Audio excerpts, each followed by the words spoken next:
Hi there, good morning, my friends. According to my calculations, you should see my face for a change. Today is gonna be a little bit of an update on the cheap bike build, my Atala. I would still call it a gravel bike. There has been some very slow progress in the background, and today or recently I just had a change of heart. Um,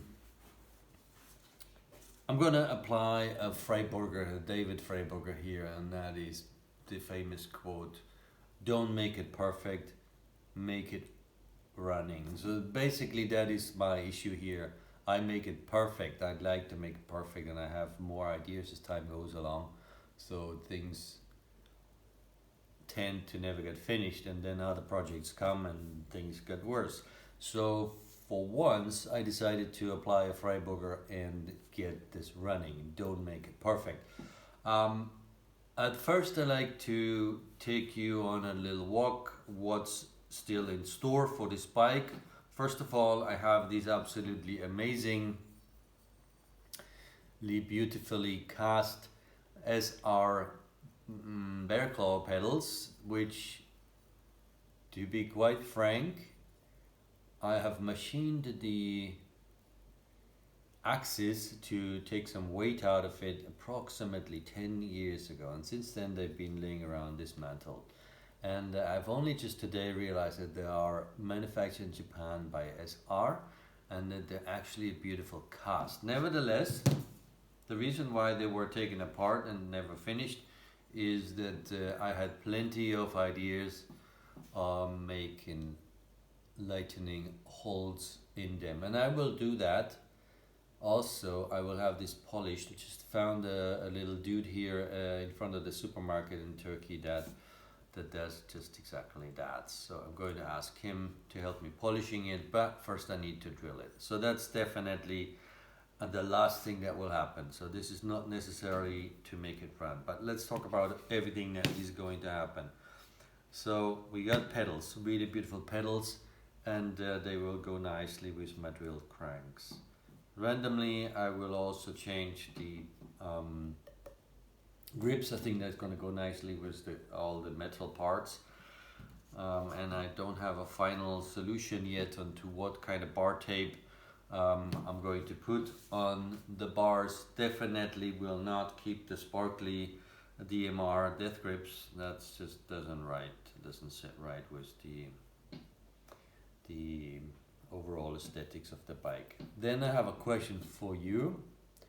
I found this in my stuff and it was in a dreadful condition, so therefore it wouldn't show its beauty up until I actually cleaned it. So this is a Shimano power modulator, and according to my research on what little I did on it on YouTube, this basically limits the amount of braking power at first. So it sort of like postpones the complete grip.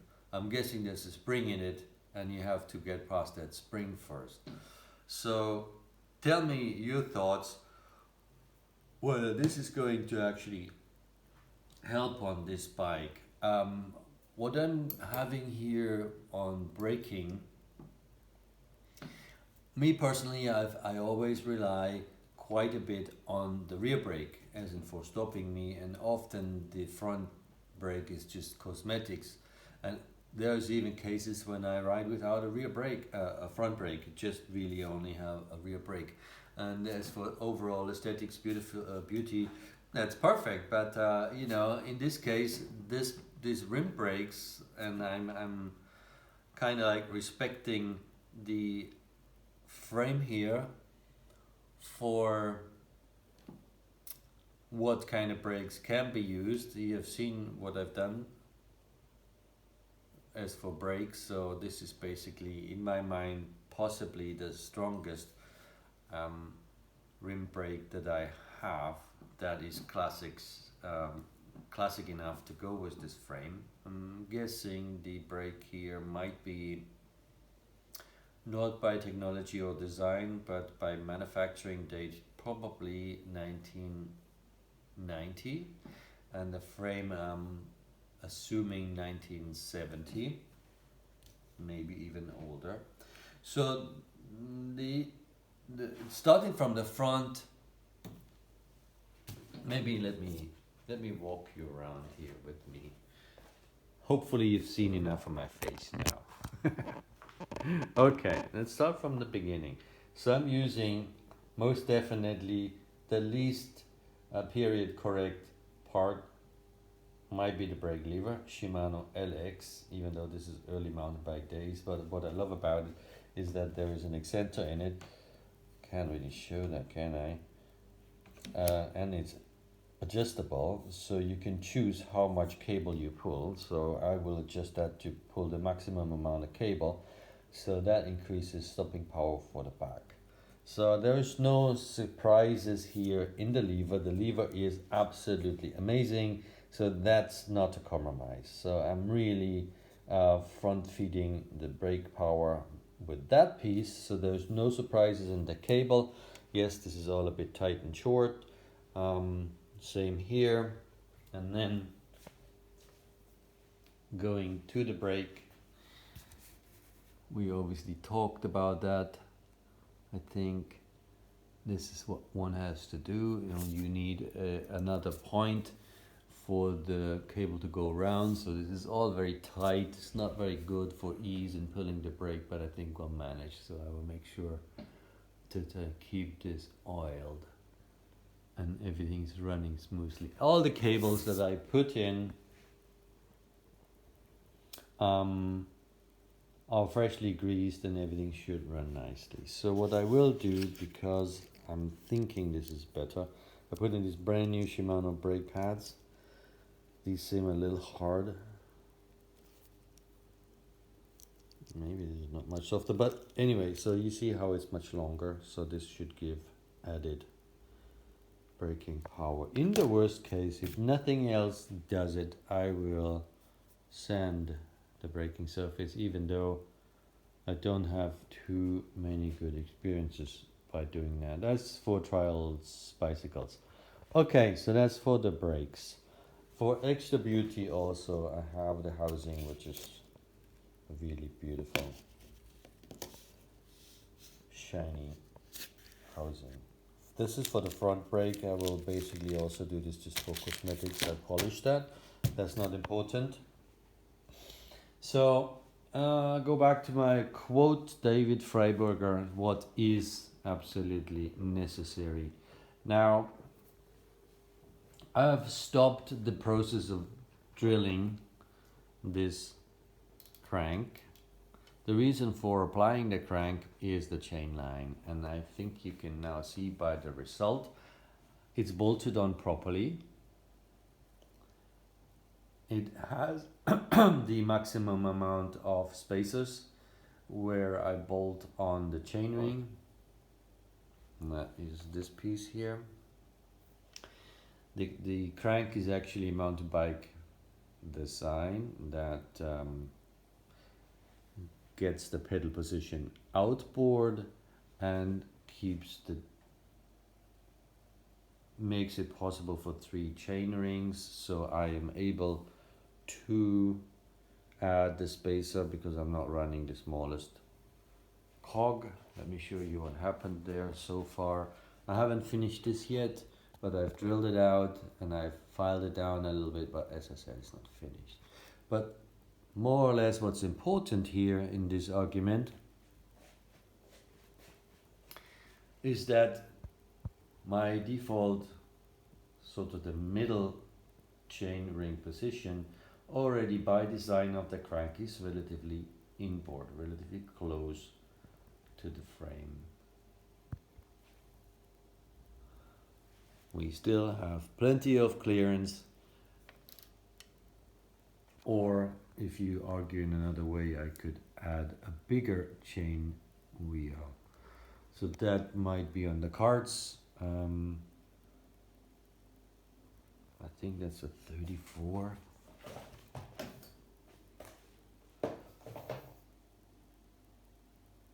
38. So I think that's just about perfect for where I live and what I do on a daily basis. So this might actually be even rideable as a single speed in these extreme conditions here in Istanbul. So I do have the left side crank to go with this drive side crank. What I weighted is extremely heavy. Let me get the bits. Let me show that.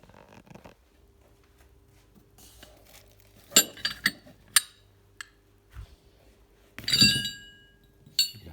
Let's talk this.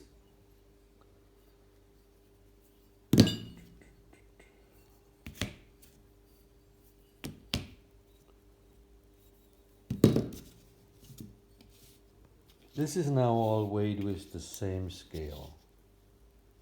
Now this is the one that goes with the crank arm that is on the bicycle. There's no way. Oh, yes. And I started to drill. Here is the numbers. I started to drill that dry side crank arm, and it on this scale it weighed 321, and the last condition before yesterday was 309. So we have barely made 19 grams. Sorry for the upside down. 19 grams. And I drilled the better part of like a day netto to find 19 grams. So you see how valuable this weight difference is. So this is the heaviest. That's the brother of what's on there. There's no chance I'm going to use that unless it puts me pedal-wise in the wrong position. But already the one that is on there is way lighter. This is, I think, even lighter than the lightest one here on choice. So that's 247 is the heaviest, 243 second, and in parity of weight, and then I have this. And this seems to be precisely the same geometry as the one that's on there, so this is actually usable. So you see that the weight difference here is dramatic. So we're looking at it from the inside, so you see that this is solid, it's solid, and this one is forged. Is that right? Forged, yes. So therefore you have this dimple, and that is actually the hollowing out makes all this weight difference. So there is absolutely no way that by any amount of drilling will get you this much weight. So we're talking about 43, 40, you know, you calculate yourself, I'm not Mr. Mathematics, so 20, 60 minus 3, 57 grams. There's no way on earth you could drill this much out of something. So I will use this or that. I think that's even lighter. So forget these two. We might, as an exercise, drill this one day. We might not. So I think we could actually assume that this will give me precisely the same positioning on the pedal as the crank that's on there. But let's just postpone this for a moment and have a look what's happening. I know and I'm aware that frames are not symmetrical sometimes, but I'm thinking in this day and age these are. Okay, now I need 3 hands. Measuring basically the distance from the pedal to the crank, and trust me, this is about 24 millimeters on the non-drive side, and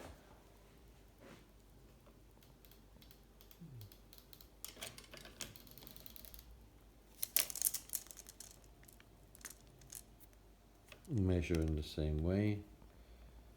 and 22 millimeters on the drive side. So, wow. Considering this is not a pair of cranks, not too much you can complain. And you remember that I had a slightly mangled frame rear end that I had to cold set and straighten out. So to me, that measurement when regarding pedals, I'll leave it at least until I ride that. So let's get to the subject of what is necessary to fix on this bike before I can ride it. I think strictly now we have a functioning set of cranks. I have functioning pedals on there. What I need to do next is take care of the chain length. I'm guessing about 2 digits could be taken out. Let's make a little test.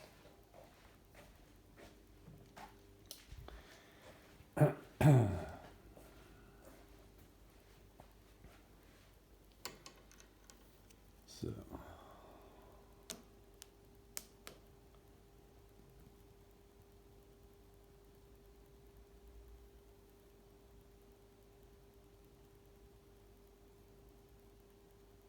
2.5. So I'll have to get 3 out. Actually, hang on. This can go back. Let's do this again.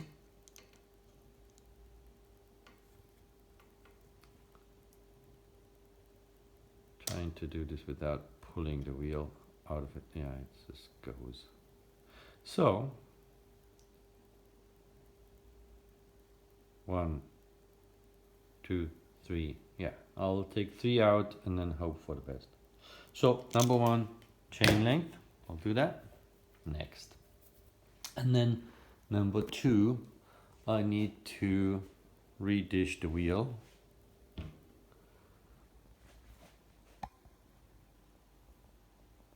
We're touching on the left side more or less.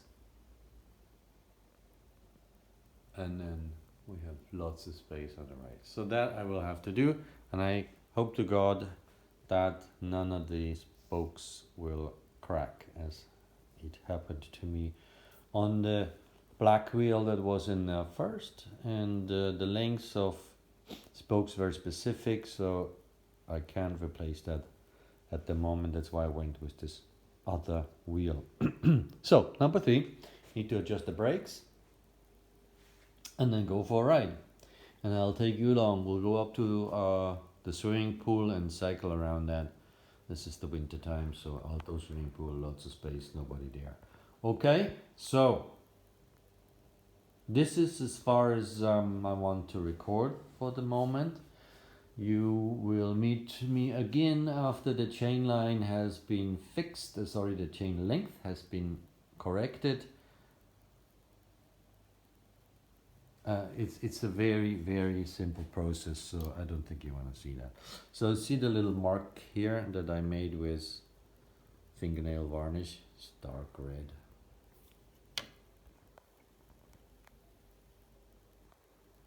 Yeah, it's there.